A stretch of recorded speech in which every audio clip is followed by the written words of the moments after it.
말씀 준비가 이게 쉽지 않다라는 것을 경험하면서 말씀을 준비하게 됐습니다. 왜 그럴까 생각을 해봤더니요. 말씀을 준비하면서 보니까 이 말씀은 오늘 본문에 밖에 없습니다.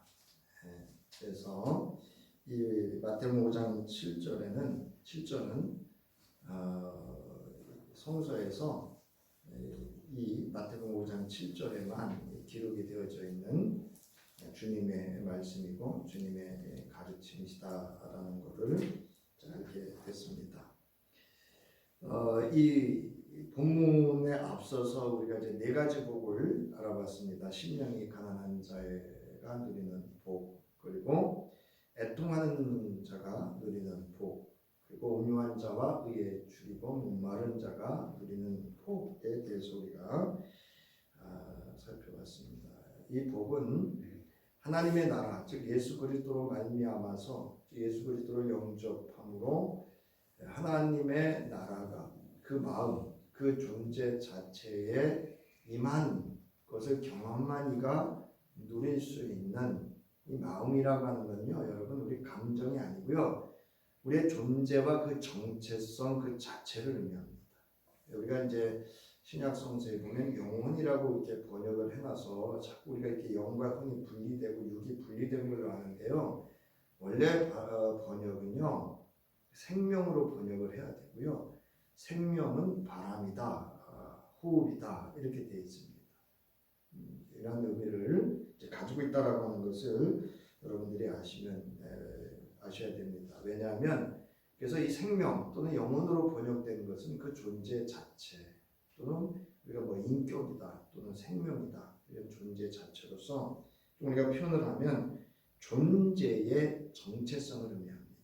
그러니까 이제 우리는 그 구습을 따라서 육신의 그 욕망을 따라서 살았던 하나님 없는 존재가 아니라 그 영생을 얻었다라고 하는 건 여러분 죽어 천국 간다 그걸로 끝나는 게 아닙니다. 여러분 영생을 입었다, 영생을 받았다라고 하는 건 영생은 하나님의 존재하심이에요. 그래서 영생을 입었다, 받았다라고 하는 건 내 안에 하나님이 존재한다. 근데 우리가 하나님보다 우리가 작잖아요. 그렇기 때문에 내가 하나님 안에 존재한다 그 의미입니다. 그러니까 우리가 영생을 얻었다 또는 영생을 받았다라고 하는 것은 곧 이제 오늘 본문에서 말하고 있는 이 산상수훈에서 예수가 가르치고 있는 하나님 나라에 그리고 하나님의 통치를 받고 있다라고 하는 것을 의미합니다. 이것은 일순간적인 것이 아니라 이 예수 그리스도의 십자가 사건을 통해서 또 부활과 또 나아가서 여러분 아주 중요한 건 여러분 승천하셨다라고 하는 겁니다. 그리고 그 승천하신 예수가 하나님 보좌 우편에 앉아 계시다라고 하는 것이 아주 중요합니다. 왜냐하면 우리 히브리서에 보면 하나님 보좌 우편에 계신 예수 그리스도는 지금부터 아니 영원부터 영원까지 우리의 중보가 되어 주시기 때문에 그렇습니다. 그래서 제가 말씀드렸듯이 우리의 이름으로 구원받는 것이 아니라 우리의 영원한 중보가 되어 주시는 하나님 보좌 우편에 하나님과 동등되고 하나님의 동등된 권세는 통치와 다스림 또 구원과 심판을 행하실 수 있는 모든 하나님과 동등된 권세를 가진 예수 그리스도로 말미암아서 우리가 이제 예수가 다시 오실 때 그 언약이 이루어질 때 성취되어질 때 우리가 완전한 구원을 이루고 예수 그리스도 안에서 새 하늘과 새 땅에서 이제 우리가 하나님의 영화로운 나라에 영원히 참여하게 될 것이다라는 것이 이제 구약과 신약 성서 특별히 계시록까지 우리가 다 포함해서 말씀을 드릴 수가 있습니다. 자, 그래서 오늘 그 다섯 번째 이제 복이라 할 수 있는데요. 이거는 타인에 대한 행동에 초점이 맞춰져 있습니다. 그래서 앞서 말씀드렸듯이 복은 이 본서에만 예수의 가르침으로 수록이 되어져 있고요. 외경과 유대교 문헌에서 발견할 수 있다고 합니다. 그래서 외경이라고 하는 건 여러분 그 교부들입니다. 그러니까 예수 시대가 있었고 예수 이전 시대가 있었고 예수 구약과 신약의 중간 시대가 있었고요. 그다음 예수 시대가 지나가서 사도 시대가 옵니다. 사도 시대가 지나가서 사도들이 다 죽고 나면 속 사도 시대라고 해요. 속 사도 시대. 그때가 이제 사도들에게 가르침을 받았던, 그래서 사도들과 함께 예수의 가르침과 예수를 따랐던 이들을 속 사도의 시대 또는 교부의 시대 이렇게 말합니다. 그래서 이 교부들이 쓴 것을 외경이라고 해요. 그게 이제 오늘 나오는데 클레멘트 전서하고 폴리카베 빌립보 서신 외에도 좀 교부들이 쓴 서신서가 있는데요. 이 특징이 뭐냐면 사도들은 예수 그리스도의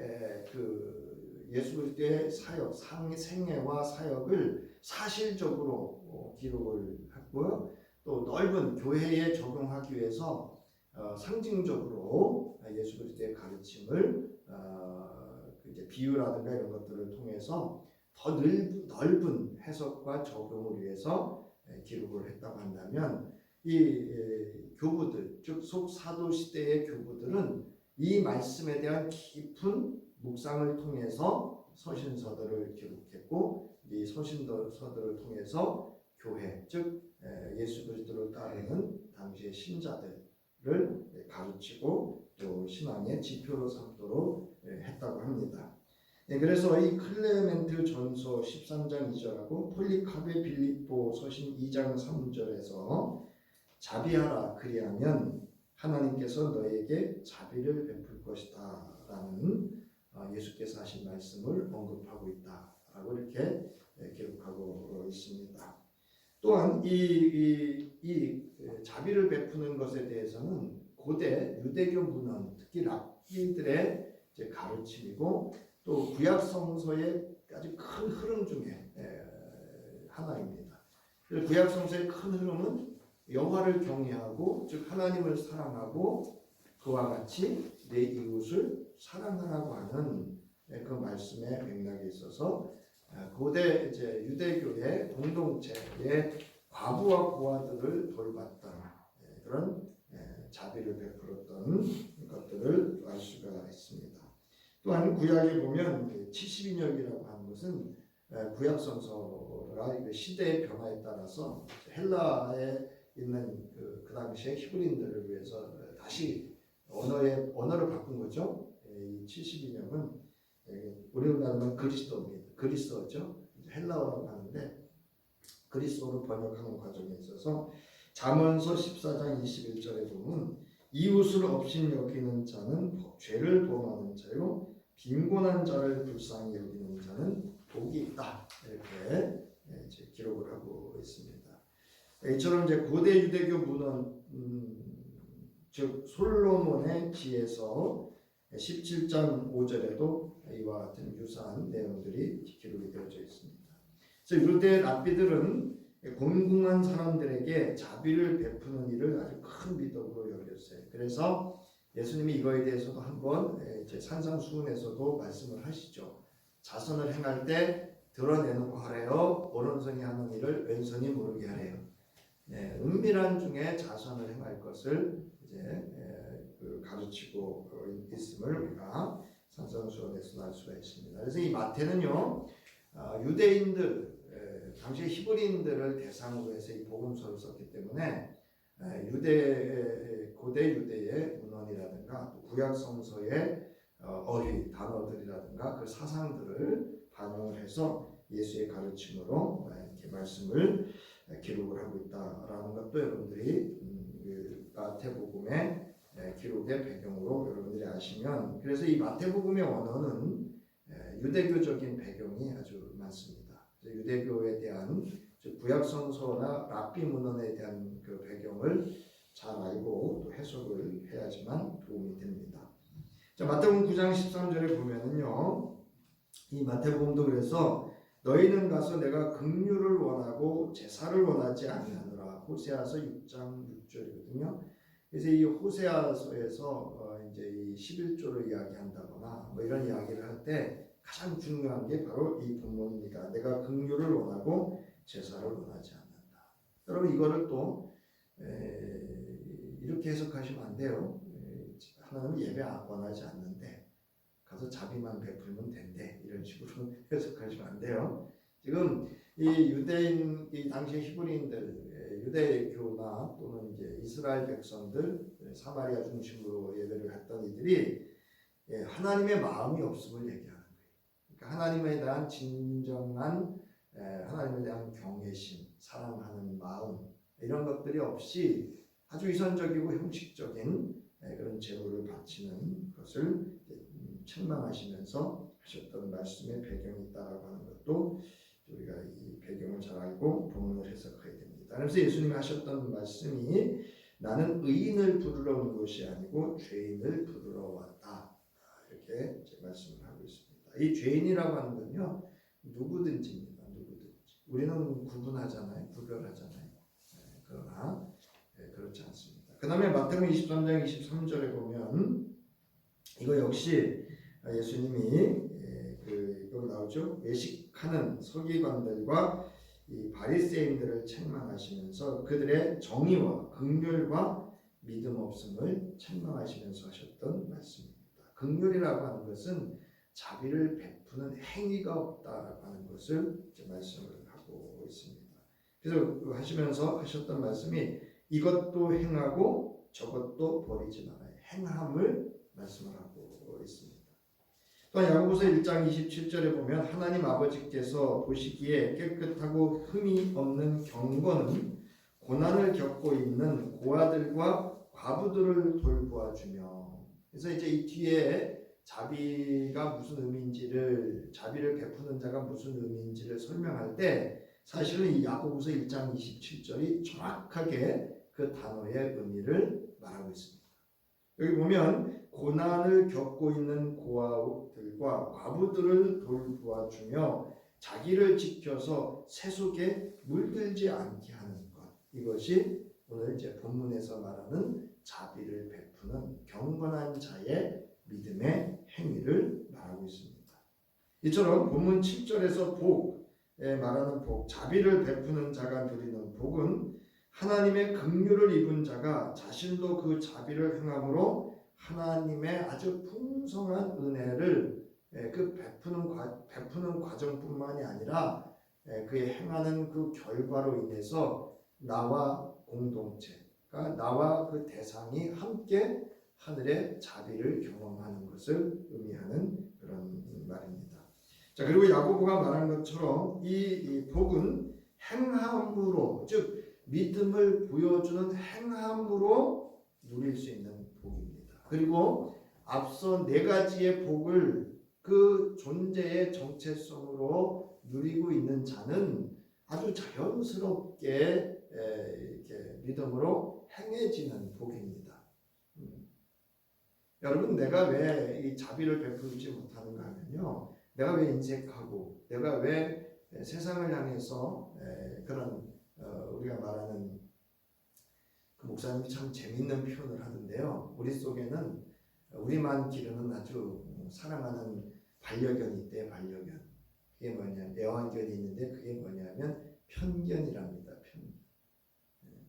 그래서 이 교회 시대, 우리가 예수 그리스도를 믿는 우리가 세상을 향해서 단죄하고 헤아리고 심판하고 정죄하고, 이거는 우리가 좀 이 말씀에 비추어서 우리가 좀 경계해야 될 그러한 우리들의 삶의 믿음의 또 행위이고 모습이어야 합니다. 야고보서 2장 14절부터 20절에 보면 나의 형제 자매 여러분, 누가 믿음이 있다고 말하면서도 행함이 없으면 무슨 소용이 있겠습니까? 그런 믿음이 그를 구원할 수 있겠습니까? 그러니까 여러분, 이것은 이 또 야고보를 또 행함으로 구원받는다 이렇게 말하면 성서를 아주 모르는 거예요. 야고보서를 전혀 모르는 거예요. 야고보가 말하는 건 그런 게 아닙니다. 행함으로 구원받아야 돼 그 얘기를 하는 게 아니고요.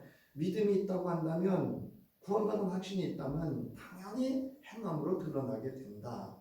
그리고 여러분, 믿음이라고 하는 건 여러분 믿음이 있어서 믿음이 있는 게 아니고요. 믿음을 행함으로 더 믿음이 확신이 있어지고 확증으로 경험되어집니다. 믿음이 더욱더 강화되고요. 믿음이 능력으로 경험되고 하나님의 역사를 경험하는 믿음이 될 수가 있어요.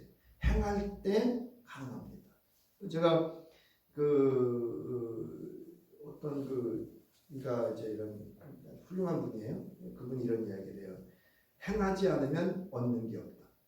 아무것도 하지 않으면 아무 일도 일어나지 않는다. 맞죠? 우리 여러분 수년을 예수를 믿고 뭘 해도요, 아무것도 안 하면 아무 일 안 일어납니다.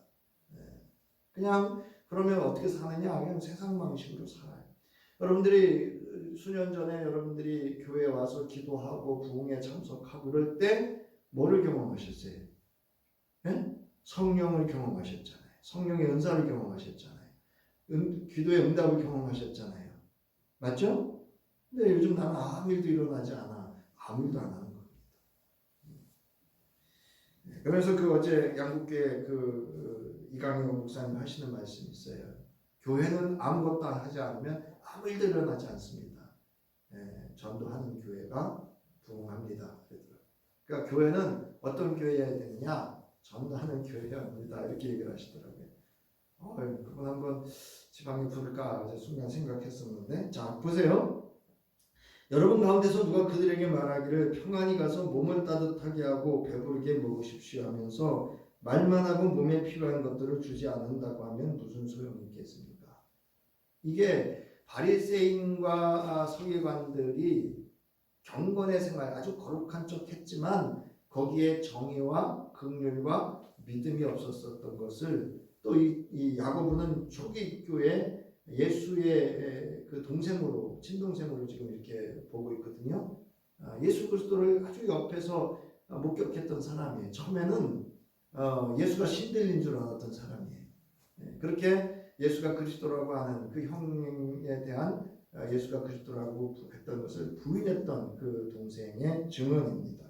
자, 그러면서 이와 같이 믿음의 행함이 따르지 않으면 그 자체만으로는 죽은 것이다. 이렇게 말합니다. 이게 무슨 얘기냐면 믿음만 있다고 한다면 그 자체는 죽은 거다. 행함으로 드러나줘야 한다. 여러분들이 오늘 이렇게 주일날 예배하러 올 수 있었던 것도 여러분의 믿음입니다. 믿음의 행함입니다. 근데 우리는 이걸 어떻게 고백하냐면 내가 믿음이 있어서 이게 아니고 어떻게 고백할 때 성령께서 나를 이끌어 주시네. 그럼 더 큰 은혜가 되죠. 네? 그렇잖아요. 내 믿음으로 하면 나만 탁 튀어나오는데 성령께서 나를 오늘 모든 이 세상에 많은 상황들이 있었잖아요.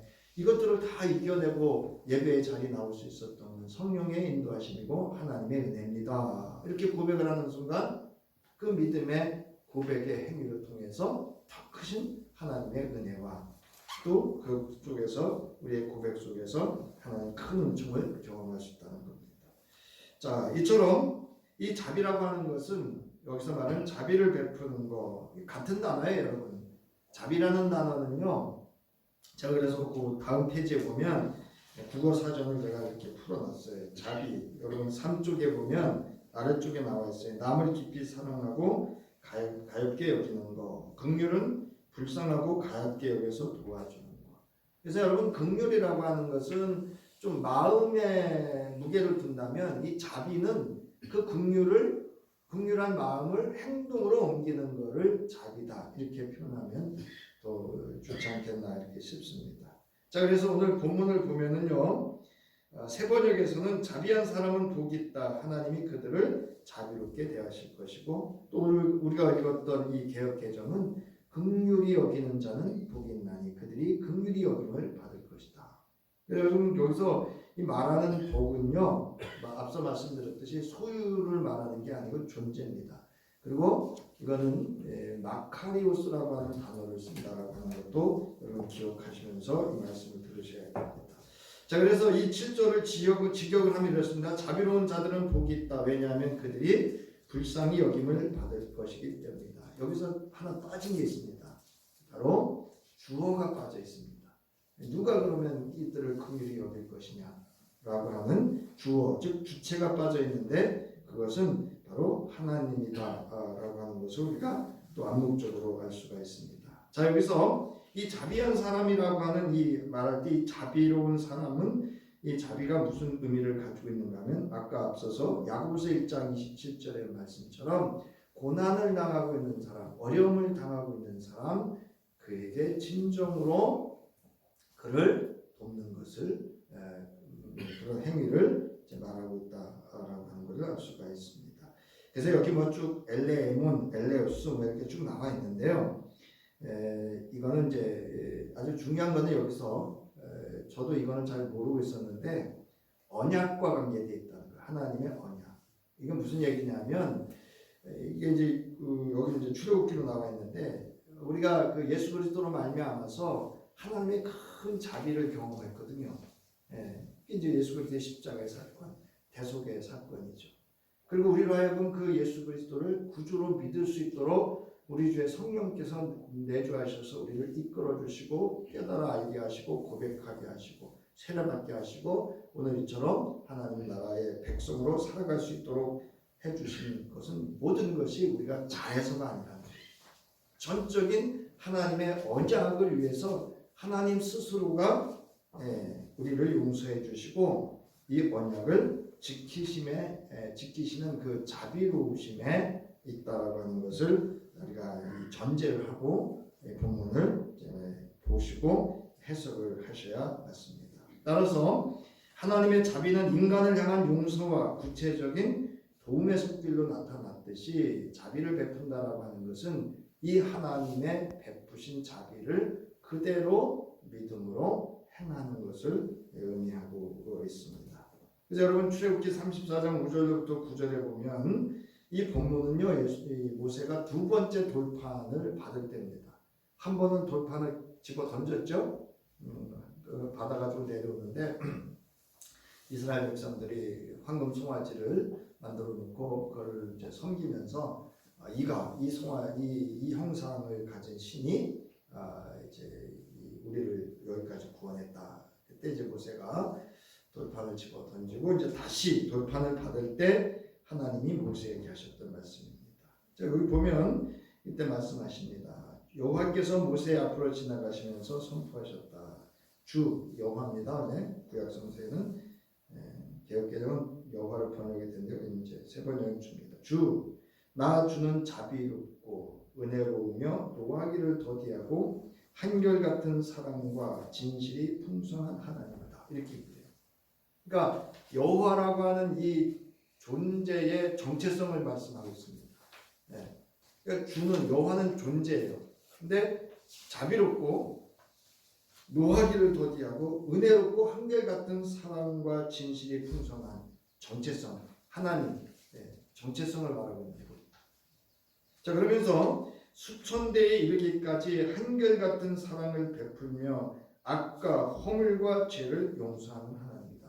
이것 때문에 예수가 사람의 몸을 입고 이 땅에 오셨고 십자가의 대속의 죽으심을 당하셨다는 겁니다. 이 약속은 지금도 유효하고 영원한 유효한 하나님의 말씀이면서 언약입니다. 자, 그러나 여기 중요한 게 나옵니다. 그러나 나는 죄를 범하지 않은 채 그냥 넘기지는 아니한다. 제가요 그 전까지는 그 말을 그냥 무심코 들었어요. 뭐 그럴 수 있지. 또 내 입장, 너 입장이 다르잖아요. 그런데 여러분 이 말 좀 잘 들어보세요. 죄는 미워하되 죄인은 미워하지 마라. 아니 우리 지방에 어떤 목사님이 탄원서를 쓴 거예요. 그러니까 어느 목사님이 물었어요. 목사님 그때 왜 탄원서를 목사님이 쓰셨죠? 이렇게 물었어요. 그랬더니 하시는 말씀이 죄는 미워하되 죄인은 미워하지 말라는 말이 있잖아. 그래서 제가 말씀드렸어요. 목사님 그 사람은 그 탄원서를 가지고 악용했어요. 그랬더니 그분 하시는 말씀 그거는 그 사람의 몫이죠. 더 이야기하면 피차 괴롭고 같고 또 그 자리가 그런 자리가 아니라서 더 이상 말하지 않았어요. 여러분 피해자를 한번 생각해 보세요.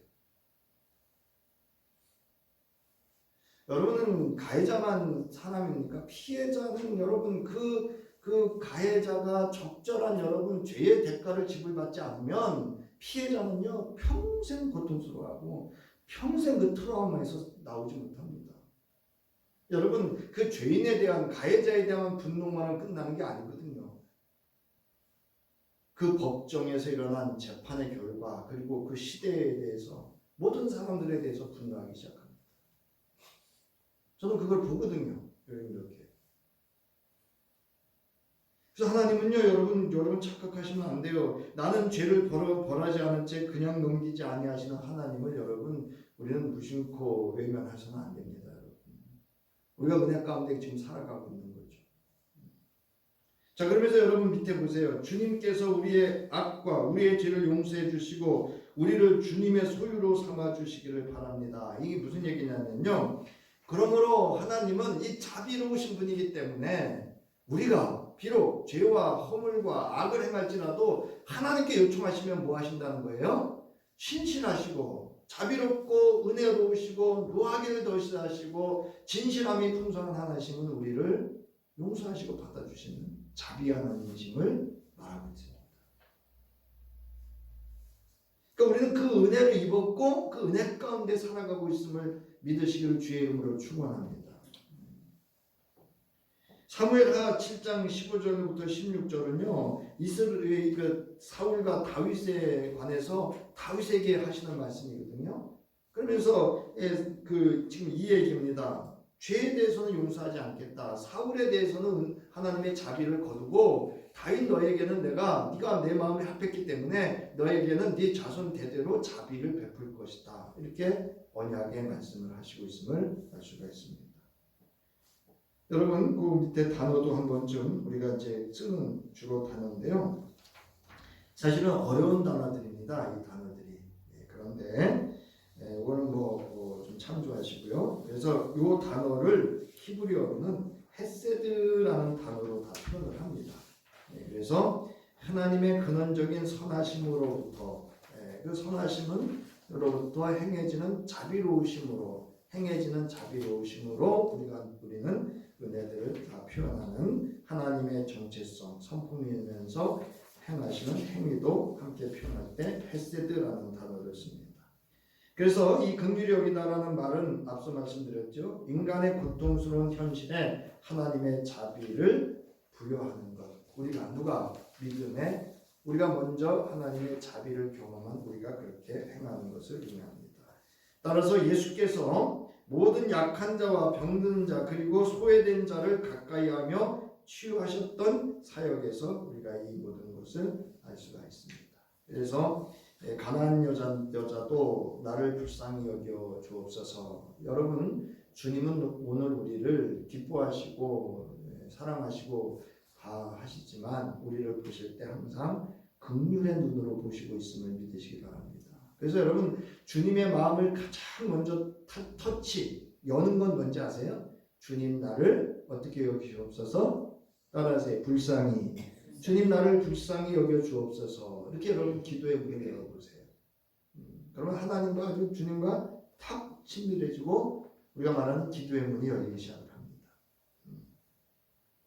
자, 그래서 여기 이제 마태복음의 그 가나안 여인 나오고요. 마가복음 6장 34절에는 오병이어의 기적을 행하실 때 그들을 불쌍히 여기셨다. 그래서 여러분 주님이 나를 불쌍히 여기면 됩니다. 그래서 여러분 아무리 바빠도 기도할 10분 20분 기도 못 하셔도 여러분 딱 한 기도는 할 수 있어요. 한 줄의 기도. 따라하세요. 주여 나를 불쌍히 여기시옵소서. 이 기도만 하셔도 돼요. 수시로 여러분 무시로 이 한 줄의 기도를 들으시는 하나님이시거든요. 아시잖아요. 우리가 필요한 게 뭔지. 그래서 여러분 우리가 기도를 할 때 무슨 거창하게 소름불능 결론 안 하셔도 돼요. 주님 나를 불쌍히 여겨주세요. 주님 나를 도와주세요. 주님 아시잖아요. 자, 그러므로 자비를 베푼다는 것은 예수 그리스도 안에서 입은 하나님의 그 크신 사랑과 자비하심의 은총을 알고 그리스도의 마음을 품고 우리의 형제 자매에게 그 사랑을 실현하여 자비를 베푸는 하나님 나라를 사는 것을 말합니다. 자, 그래서 자비롭게 대하실 것이다 라고 하는 것은 이제 쭉 설명을 계속 이어서 하고 있기 때문에 여기 자비를 베푸는 자는 자비롭게 대하실 것이다. 누가요? 하나님께서. 그래서 이게 신적 수동태입니다. 이게 무슨 얘기냐면 하나님이 부여하신다 이런 뜻이에요. 전적인 하나님의 주권과 하나님의 은혜이면서 하나님께서 우리에게 덧입혀주는 사랑과 자비를 말하고 있는 겁니다. 그래서 여기 보면 그 주체가 하나님이심을 암묵적으로 강조하고 있고요. 따라서 이 자비를 베푸는 자에게 베푸시는 하나님의 자비하심의 은총이 매우 크고 놀라운 비밀이 있다는 것을 암묵적으로 내포하고 있는 겁니다. 아는 자만이, 행하는 자만이 이 복을 누리게 된다는 거죠. 근데 여러분, 우리가 지금 이제 속으로 이런 생각을 하실 거예요. 아, 나는 뭐 가난한 자에게 옷도 주고 뭐도 주고 뭐 후원도 하고 막 하죠. 근데 여러분 잘 생각해 보세요.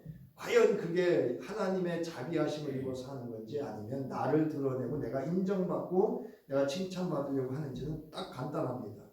그 사람이 나한테 조금만 불편하게 했을 때 내가 뭘 해줬는데, 내가 이렇게 했는데, 이러면 그거는 하나님의 자비하심에 은혜를 입어서 하는 게 아닙니다. 그거는 이제 뒤에서 또 설명을 할게요. 자, 그래서 여러분 또한 이게 뭐냐면, 이미 지금도 누리는 복이지만 장차 앞으로도 누리게 될 복을 의미합니다. 그래서 여기 나오죠. 그 종말은 언제냐? 종말의 심판. 지금이 종말이잖아요. 이거는 여러분 세상에서 말하는 종말이 아니고요. 성서가 말하는 종말은 제가 말씀드렸죠. 예수 그리스도가 이 땅에 말씀으로 사람이 되어서 오는 그 시점으로 해서 예수께서 이 땅에 다시 오시는 그 시점을 성서는 종말이다 이렇게 말을 한다 말씀을 드렸었습니다. 그래서 이 궁극적으로는 종말 심판 때에 완성되는 것을 의미합니다. 그래서 하나님께서는 예수 그리스도께서 재림하시는 마지막 심판 날에 자비를 베푼 자를 기억하시고 그들에게 하나님의 자비로 갚아주시고 그를 영원한 구원으로 이끄신다. 이것이 야고보가 이 사실을 아주 명확하게 야고보서 2장 12절부터 13절에서 말씀을 하고 있습니다. 우리 13절 함께 읽겠습니다. 시작. 심판은 자비를 베풀지 않는 사람에게는 무자비합니다. 그러나 자비는 심판을 이깁니다. 이렇게 기록을 하고 있습니다. 그러니까 여러분, 긍휼히 여기지 않는 자에게는 하나님의 긍휼이 없다는 거예요. 그러나 하나님의 긍휼함으로 긍휼을 베푸는 자는 하나님의 긍휼하심의 은혜를 경험하게 될 것이다. 이렇게 야고보가 증언을 하고 있습니다. 자, 그러면 자비를 베푸는 자의 비밀, 누리는 것이 뭐냐? 자, 그래서 그러면 자비를 베푼다는 것은 뭐냐는 거죠. 우리 두 번째 챕터 5번입니다. 5페이지. 자, 이 자비를 베푸는 자가 누리는 이 비밀이 뭐냐? 그러면 먼저 자비를 베푼다는 것은 뭐냐는 거죠. 이것은 이웃에게 자비를 베푼다는 것은 용서함을 말합니다. 이게 그 공간복음서의 공통적인 내용입니다. 이에 대해서 예수께서 용서하지 않는 종의 비유에서 빚진 자를 불쌍히 여기고 그 빚을 탕감해 주라고 하는 것은 그 종의 주인이 그를 불쌍히 여기고 빚을 탕감해 주었기 때문이다 라고 하시면서 하셨던 말씀이 이것이 천국이다 이렇게 얘기를 하셨어요. 여러분, 용서가 쉬워요, 어려워요? 네?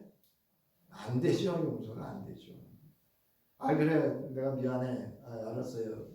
했지만 여러분, 수일이 지나고 수개월 지나서 또 그런 일이 있으면 그게 그 다음에 용서가 되는지 아세요? 그렇게 다 꺼내지는데 도로 다 나오는데요.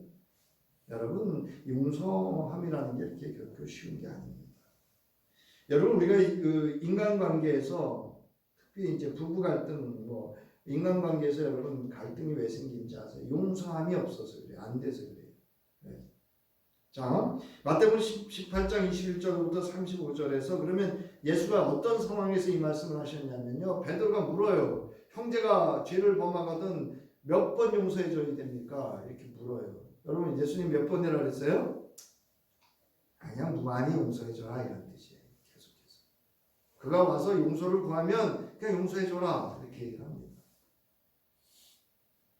여기 전제가 하나 있어요. 용서를 구하면 이렇게 돼 있어요. 자, 그러면서 23절 보세요. 그러므로 하늘나라는 이렇게 돼 있어요. 천국은 하늘나라. 앞서 말씀드렸어요. 하나님 나라가 아니고 하늘나라. 예수 그리스도의 안에서 하나님의 통치가 이루어지는 모든 그 영역 속에서는 마치 자기 종들과 셈을 가리려고 하는 어떤 왕과 같다. 그러면서 이제 얘기를 합니다. 10,000달란트 빚진 종 하나가 있어서 왕 앞에 끌려왔고 이 종이 싹싹 탕감해 줄 것을 이제 요청을 합니다. 그러자 탕감해 줬습니다. 여러분 탕감이라고 하는 것은요 영원으로 만드는 거예요. 영원으로 1원도 남기지 않고 영원으로 만드는 거예요. 그런데 여러분 이 10,000달란트가 한 달란트로 하면 노동자의 15년 품삯인데요. 이게 몇 조랍니다. 몇 조. 제가 얼추 14조인가 몇 조라고 했던 것 같은데 제가 정확히 이걸 모르겠는데 하여튼 이 몇 조에 해당하는 금액이랍니다. 네. 도저히 갚을 수 없는 거죠. 자, 그런데 이 종이 나가다 보니까 여기 나오죠. 그 100데나리온 자기한테 100데나리온 그러니까 자기는 10,000달란트 한 달란트가 15년 품삯에 해당하는 품삯으로 10,000달란트 빚졌다가 탕감받고 나가면서 한 데나리온은 노동자의 하루 품삯이랍니다. 네. 근데 이 하루 품삯에 100데나리온 빚진 자를 만나가지고 어떻게 했어요? 멱살을 잡고 패대기를 치면서 돈 내놔라 쉽게 얘기해서 돈 갚아라 이랬다는 거죠. 그래서 이거를 탕감받은 걸 알고서는 이제 가서 왕한테 얘기를 한 거예요. 그 왕이 붙잡아다가 너 내가 10,000달란트 해줬는데 너 100달러는 못 탕감해줘? 이제 그 이야기입니다. 그 자비를 행하지 않은 것에 대해서 이야기합니다. 그래서 33절에 보세요. 내가 너를 불쌍히 여긴 것처럼 내가 너에게 자비를 베푼 것처럼 너도 내 동료를 불쌍히 자비를 베풀어야 되니 합당한 거 아니냐? 그러니까 우리는 하나님으로부터 큰 자비를 받은 그 긍휼을 받은 우리의 존재함이 어찌 우리가 살아가는 일상에 100데나리온에 해당하는 그 이웃 형제의 것에 대한 몫에 대해서 용서하지 못하느냐, 자비를 베풀지 못하느냐. 여러분 자비는 뭐 할 수 있을 때 하는 자비가 아니죠.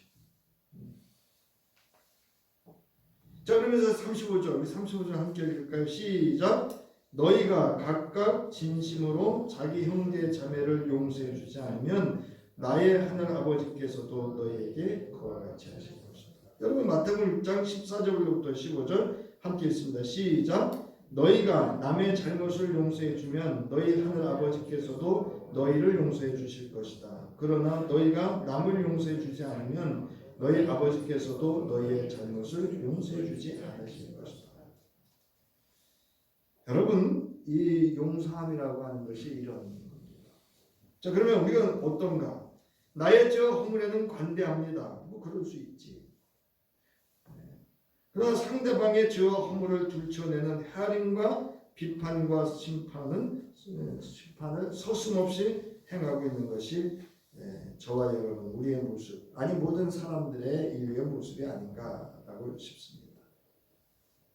그러니까 제가 분노하는 건 뭐냐면요, 가해자가요 지 잘못한 건 얘기 안 해. 상대방이 잘못했다고. 심지어서는요 뭐라 그랬냐면요, 문을 안 잠궈서 자기가 들어가서 범죄를 했대요. 말이 됩니까 안 됩니까? 여러분 문 안 잠궜다고 남의 집에 들어가면 돼요 안 돼요? 예? 안 되잖아요. 근데 거기 들어가서 범죄를 해놓고서는 문을 안 잠궈서 내가 들어갔대. 절도해서 들어갔지 내가 강도짓해서 들어가지 않았대잖아요. 말이 안 되는. 이건 용서할 수가 없죠. 자, 그래서 예수님 말씀하시잖아요. 먼저 내 눈에서 들보를 빼어내어라. 이게 무슨 얘기냐면 내가 용서받았으면 알아야 되는 거예요. 그래야 내 눈이 잘 보여서 남의 눈 속에 있는 티를 빼줄 수 있다라고 하는 겁니다. 그런데 여러분 6절 말씀이 잘 이해가 안 되시죠? 저도 이 말씀을 왜 6절을 그리고 거룩한 것을 개에게 주지 말고 너희의 진주를 돼지 앞에 던지지 말아라. 그들이 발로 그것을 짓밟고 되돌아서서 너희를 물어뜯지도 모른다. 이게 무슨 뜻? 왜 이 말씀 끝에 이걸 했을까? 이거 뭐 동떨어진 말씀 같은데요. 이거 제가 깨달았어요. 이게 무슨 얘기냐면요, 인간 같지 않은 거하고는 상관하지 말라는 거예요. 그냥 입만 벌리면 거짓말하고요, 입만 벌리면 딴소리하고요, 입만 벌리면 그냥 하고요. 그러니까 거룩하고 가치 있는 존재에게는 인간의 관계성을 얘기하고 있는 겁니다.